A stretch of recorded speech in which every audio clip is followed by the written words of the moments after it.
Ano, walang naka-license. Partner talaga yung magpapasahod sa'yo dun, madam. Kasi, hindi ano siya, no? Ibang application siya kasi yung owner talaga nakikipag-usap sa management ng mismong application. Para maging owner ka, hindi porke sumali ka, ay pumasok ka doon, owner ka na. Hindi ganun. Kasi kailangan mo makipag-communicate sa mismong head nila, no?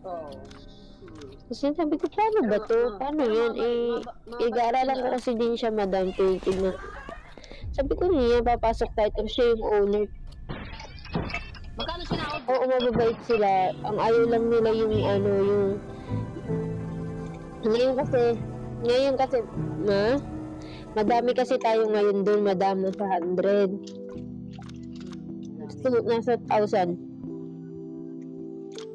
Ilan? May 2,000. 2,000? Oo. Ay. Hindi kasi Hindi.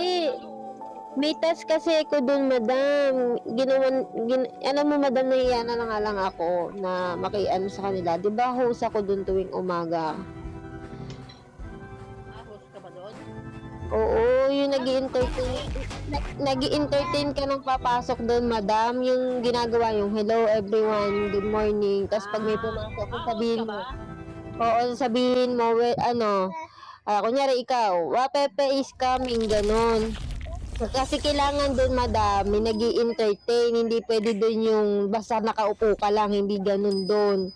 Kailangan may isang silang i-assign doon na makikipag-entertain. Kasi pinapasok yun ng mismong mataas. Mismong kine-check yung room na yun kung okay ba yung yung pakikisama nila sa bawat isa, ganun. Maganda ba kasama nila doon? Bawal din dun yung diga nga ngayon, marami. Yung makikita nila na sa baba, paap, bawal yung ganun doon. Paranas naman Hanggang hapon ako doon. Paranas naman ng ganyan, bawal na bawal yun sa kanila kasi ang inaano nila doon, respect to each other. Kung sino yung nasa taas, yun lang. Sabi, malaglag yan, tsaka ka makipag-unahan, ganun. Ay na ay nila yung nakikita sila ng ganyan. Kasi, ang katwiran nila, madam, pag naglaro sila, pag naka-all yan, kahit nasa baba ka lang, nahahagisan ka. Pag naglaro sila. At inul nila yon, damay ka. Kung ilan yung nakamatay dyan, kunyari yan 10 din yung nahagisan. Respect to one another ata ang ibig sabihin ng mga yun, kaya ayaw nila ng kaya kailangan pagka more sila mag-entertain. Ewan ko ba ba't ako naging host doon? Hindi, alam mo, madam, hindi ako kumikibo doon. Si Ate Laki siguro. Hindi ko nga maintindihan. Hindi ko naman kilala yung mga yun eh. Ang kilala ko lang doon kayong tatlo ni Ate Laki. Diyos ko. Naku, Di ba nag-uusap doon nila kay Charm? Di kami nagkakaabot. Nandun lang, upo lang. Tapos wala na, mamaya wala na ako. Naka-shut-in lang yun. Hindi man kayo nag-uusap doon. hindi naman pwede doon eh. Mag-chika-chika eh. Ang kailangan doon antay, yung mga ganun, tapos may mag-entertain sa mga pato.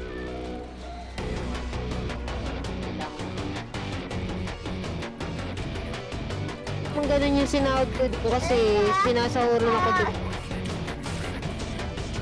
Sinasahuran ako doon tuwing linggo. 5K na hagis lang naman yung 4K na gift. Uy, malaking bagay na yun. Magkano na sahod mo yan? Magkano na sahod mo sa buwan? 2K.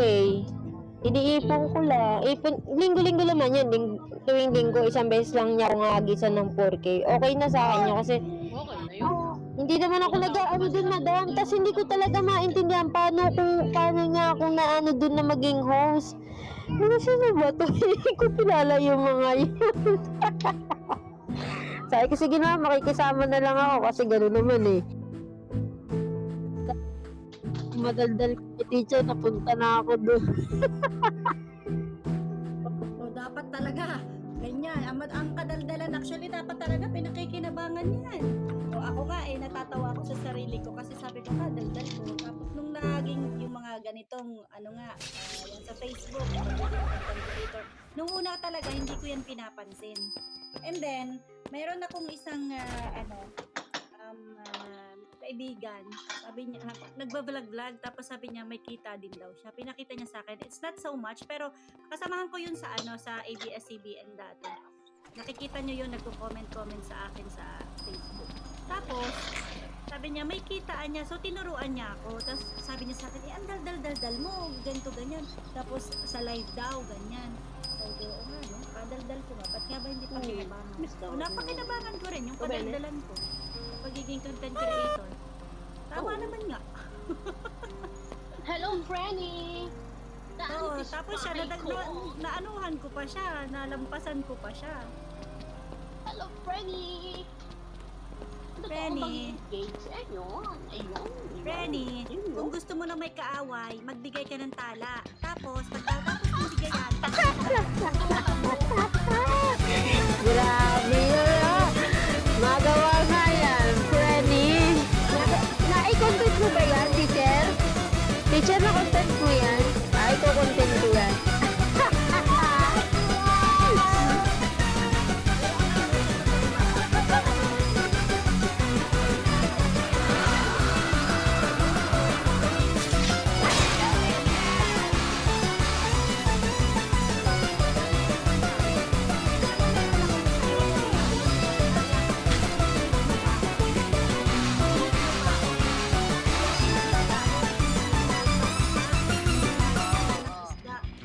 kitang-kita talaga yung mga malalaking isda na tuwang-tuwa ako. Lagi ko siya talagang binibigyan ng ng tala. Tapos,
Cervantes, tagasan niya. Parang may kapitbahay kami kay Cervantes.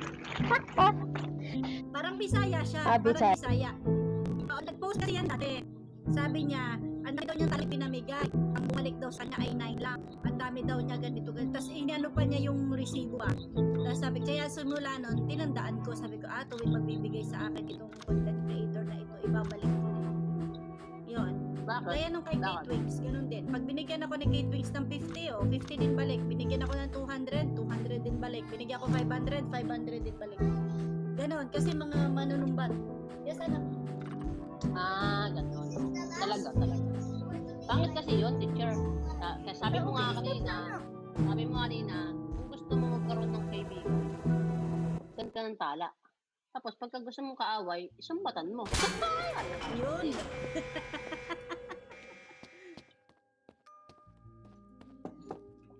Paano ba tayo? Ngayon naman, wala tayong coins. Paano ba tayo makakabiling coins? Gabi na, wala mang Hindi ko na... Pero yung mag-chismisa na lang tayo.